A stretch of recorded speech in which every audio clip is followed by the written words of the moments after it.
आज Doubtnut app download करें। Doubtnut पर अपने सभी गणित, रसायन विज्ञान, भौतिक विज्ञान और जीव विज्ञान के डाउट्स का करो सफाया। बस प्रश्न की फोटो खींचो, एक ही प्रश्न को क्रॉप करो और तुरंत वीडियो सोल्यूशन पाओ। अभी डाउनलोड करें। नमस्कार दोस्तों, स्वागत करता हूं आप सभी का। आपका प्रश्न है, प्रयोगशाला में एसिटल्डिहाइड बनाने की विधि का वर्णन कीजिए, अभिक्रियाओं के रासायनिक समीकरण भी दीजिए। ठीक है, और कह रहा है कि इसकी हाइड्रोक्सिल एमीन तथा सोडियम बाइसल्फाइड से रासायनिक अभिक्रियाओं को लिखिए। ठीक है, तो आइए हम अपने प्रश्न के उत्तर को देखते हैं।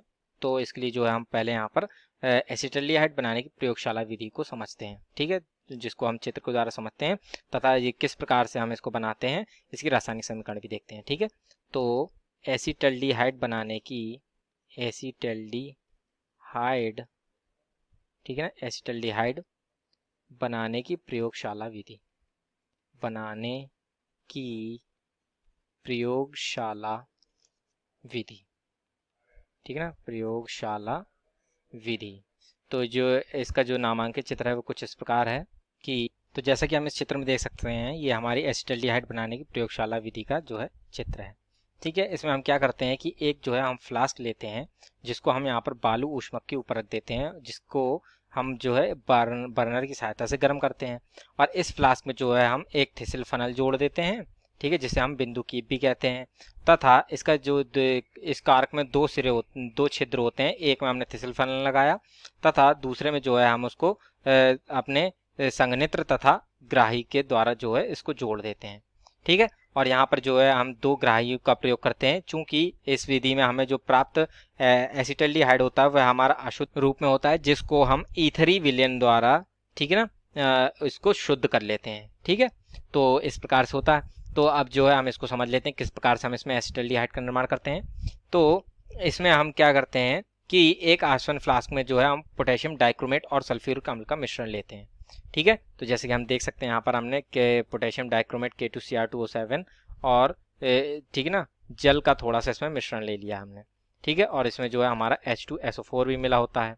ठीक है, और इसमें ये जो थिसिल फनल होती है, जिसे हम बिंदु कीप कह रहे हैं, इसको लिख लेते हैं हम, थिसिल फनल बोलते हैं इसको हम।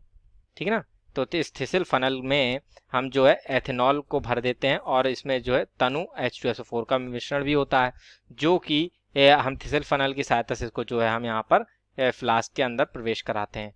और इसको जब हम यहाँ पर बर्नर की सहायता से इसको गर्म करते हैं, तो ये जो एथेनॉल होता है, जिसका सूत्र होता है हमारा C2H5OH होता है, ये हमारा पोटेशियम डाइक्रोमेट तथा H2SO4 की उपस्थिति में जो है वह ऑक्सीकृत हो जाता है एसिटल्डिहाइड में। ठीक है, तो इस प्रकार से यहाँ पर जब हम गर्म करते हैं तो ये हमारा ऑक्सीकरण की अभिक्रिया होती है, जिसके फलस्वरूप ये हमारी एसिटल्डिहाइड की वाष्प बनी और ये जो है जाकर हम यहाँ पर इसको ग्राही में एकत्रित कर लेते हैं। ठीक है, तो ये जो ग्राही में जब एकत्रित कर लेते हैं इन वाष्पों को, तो ये हमारा जो है ये हमारा एक अत्यंत ठंडा जल में रखा होता है ये। ठीक है, तो अब इसको जो है यहाँ पर हमारा ये अशुद्ध हमें एसिटल्डिहाइड प्राप्त हुआ। ठीक है ना, अशुद्ध एसिटल्डिहाइड यानी CH3CHO प्राप्त होता है, जिसको अब हम यहाँ पर ईथरी विलयन से गुजारते हैं और इसके फलस्वरूप हमें यहाँ पर शुद्ध एसिटल्डिहाइड प्राप्त होता है। ठीक है, तो इस प्रकार से ये जो हमारी अभिक्रिया है, ठीक है ना, एसिटल्डिहाइड बनाने की प्रयोगशाला विधि वह हमारी पूर्ण होती है। तो इसकी जो रासायनिक समीकरण है इसको भी हम देख लेते हैं। तो जैसे कि हमने कहा था, यहाँ पर एथेनॉल का जो है ऑक्सीकरण होता है, तो एथेनॉल का जो सूत्र है उसको हम इस प्रकार भी लिख सकते हैं, CH3CHOH। ठीक है, ये हमारे यहाँ पर एथेनॉल है। ठीक है, एथेनॉल, इसको जो है हमने यहाँ पर पोटेशियम डाइक्रोमेट तथा H2SO4 की उपस्थिति में ऑक्सीकृत किया, यानी K2Cr2O7 प्लस H2SO4 की उपस्थिति में इसको हमने ऑक्सीकृत किया। इसके फलस्वरूप इसको यहाँ पर हमें नवजात ऑक्सीजन प्राप्त हो, जो कि हमारे एथेनॉल के H2 के साथ जो है जुड़ जाएगा और H2O बनाकर निकल जाएगा। ठीक है, और यहाँ पर हमें जो है CH3CHO प्राप्त होता है। ठीक है, तो ये CH3CHO बन गया, ये हमारा H2O बन गया। ठीक है, ये हमारा H2 जो था ये हमारा इसके साथ जुड़ा ऑक्सीजन के साथ। ठीक है, और ये हमारे यहाँ पर एक H2O बना के निकल जाएगा। ठीक है, ये जैसे देख सकते हैं H2O बन गया और ये हमें यहाँ पर हमें एसिटल्डिहाइड प्राप्त हो गया। ठीक है, तो इस प्रकार से जो है हम प्रयोगशाला विधि द्वारा जो है अपने एसिटल्डिहाइड का निर्माण करते हैं। तथा अब जैसे कि प्रश्न में आगे हमसे कह रहा था, इसकी जो है रासायनिक समीकरणों को दीजिए। पहला तो हाइड्रोक्सिल अमीन के साथ और सोडियम बाइसल्फाइड के साथ। ठीक है, तो आइए हम इसको देख लेते हैं। ठीक है ना, रासायनिक रासायनिक समीकरण। ठीक है, किसकी? पहले से हम देखेंगे हाइड्रोक्सिल एमीन के साथ, हाइड्रोक्सिल एमीन। ठीक है, तो ये जो हमारा हाइड्रोक्सिल एमीन होता है ये हमारा होता है NH2OH। ठीक है, NH2OH होता है ये हमारा। ठीक है ना, तो ये जो हमारा एसिटाल्डिहाइड होता है ये हाइड्रोक्सिल एमीन के साथ अभिक्रिया करके एसिटाल्डिहाइड ऑक्सिम का निर्माण करता है। ठीक है, तो आइए इसको यहाँ पर जो है हम रासायनिक अभिक्रिया द्वारा देख लेते हैं। ठीक है, तो इसकी जो समीकरण कुछ इस प्रकार है। तो एसिटाल्डिहाइड को हम इस प्रकार से लिखेंगे CH3C+OH। ठीक है, प्लस अब इसकी अभिक्रिया हमने कराई हाइड्रोक्सिल अमीन यानी कि NH2OH के साथ कराई, तो इसको हम जो है इस प्रकार लिख लेते हैं NH2OH। ठीक है, तो ये जो हमारा NH2OH में जो ये हमारे 2 हाइड्रोजन होते हैं ये हमारे इस ऑक्सीजन के साथ जो है अभिक्रिया करते हैं और H2O बनाकर निकल जाते हैं। ठीक है, तो ये जो है हमारा इस प्रकार से इन्होंने H2O बना लेंगे।